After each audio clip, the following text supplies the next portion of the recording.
So we're working today with a guy who doesn't necessarily agree with my take on women in the world right now. How long you been married, Terry? 50 years. How did you make 50 years? You make it by actually talking a lot and really understand what the woman wants. You got to listen to her. You got to cater to her. You got to make sure she's the most important thing in the world. If you do that, you can make 50 years. You're going to have ups and downs? Absolutely. You're going to have battles? Yes, absolutely. But you're going to win more by not arguing than by arguing. So if you had it to do all over again, would you do anything differently? No, I'd do the same thing. You just saying that because your wife might see this? No, I'm saying it because I got the most perfect wife there is. And that's it. For 50 years, you've got to have one. Yeah, but women are different now than they were back then. They probably are. They're career oriented. My wife had 35 years into teaching. So, I mean, we both were career oriented with 2 kids. So, you know, you had give and take. Yeah, but today, if you have a woman who's career oriented, the whole theory is if a man comes into money and he's doing well, he thinks, well, great, now I can take care of my woman. A woman does well, she goes, now I don't need a man. That's today's theory. Yeah, well, when we started, met at 15, married at 23, money wasn't an issue because we both didn't have any. We just had true love, and from there on, it just grew. We grew our empire together, so I guess that's the big difference of today's people. Huh. You know, older people's already set in their ways, and they got flaws in them and everything else, and it's tough to find those people that, you know, you always say it's greener on the other side until you get remarried and you find out, geez, that's not going to work. But you got to give and take. You're not going to find the most perfect woman. Every woman out there has got flaws. Every man's got flaws. So it's just the idea of having, if you can live with the flaws. Well, they say the grass is greener on the other side because it's fertilized with bullshit. I believe it. Yeah. That's why I never believed that. Something to think about. Yeah, for sure. It's just not the same world that it was 50 years ago. That's a definite. You didn't have social media back then.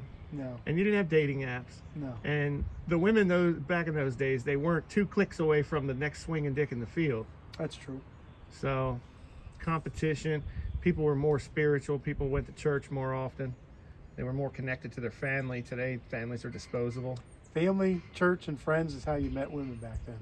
Yeah. In school events, church events, fairs, that's the kind of stuff that you met people, and then you just hung on to them. You got together and you did a lot of things together, and it worked out good, and you know, you just kept moving in the right steps. Well, your family was their family, your friends were their friends, and if you guys split up, you had peer pressure to work it out.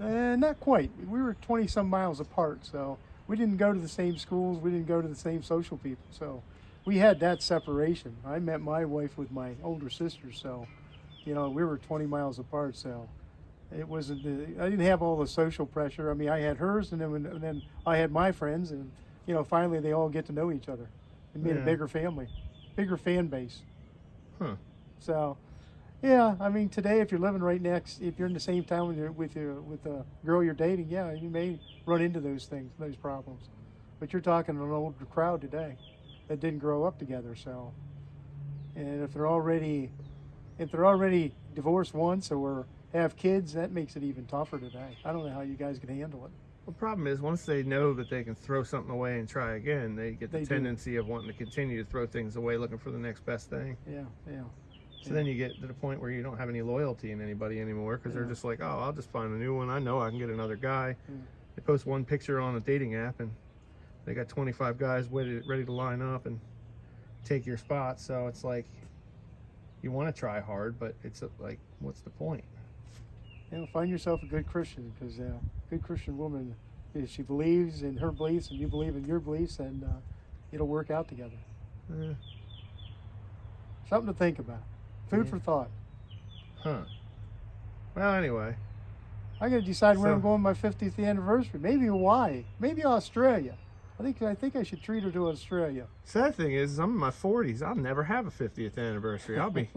They'll be pushing me around in a wheelchair. You'll be 90 when you have your 50th. There's no way.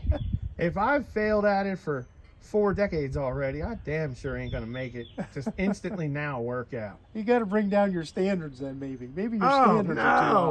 high. Oh no! You know, Now we're you lowering guys might have standards. standards too high. Is that the problem? It might be. I think you guys have your standards so high you're never going to find a woman like that. There's no such thing anymore. See, I don't think there was back then. You just live with what you get. that's the thing, you know. My problem is the more failures I go through and the more problems I have, the higher my standards are. Oh, that makes Like it really difficult. I started off with, I wouldn't say my standards were low, but I started off with standards that were, you know, average standards. But then when you start going through all the drama and all the BS, then you get to the point where you start making a list of things that I'm not doing that again. I'm not putting up with that no more. And then each one of those things you tick off the book, you're like, okay, well, she was a single mom. A lot of the problems were derived because she had kids, connection with the ex-husband, ex-boyfriend, the baby's father, family court, whatever. So, all right, I'm going to not say that I won't date another single mom, but I'll probably not be that excited about it. And then, so that's another. So each one of those things you're checking off. You got a girl who liked to drink. The alcohol became an issue. I like to drink too, but I don't let it control my day. So now you're looking for a woman who has no kids who also doesn't like to drink. Yep. Boom, the standards just got higher. Yep. The pool just got smaller. Yep. And so in the end, you're looking for a needle in a haystack. Yep. And then when you think you found it, then you find out she lied to you about this or that, or she hid this or hid that, or whatever. Oh, I'm not really talking to my ex anymore. Then you find out they're getting along and he's sending her flowers. And then you're like, wait a minute, now you got jealousy issues. Now you're the controlling, jealous asshole because you just want your woman to actually be your woman. Today, it just sucks. It just really sucks.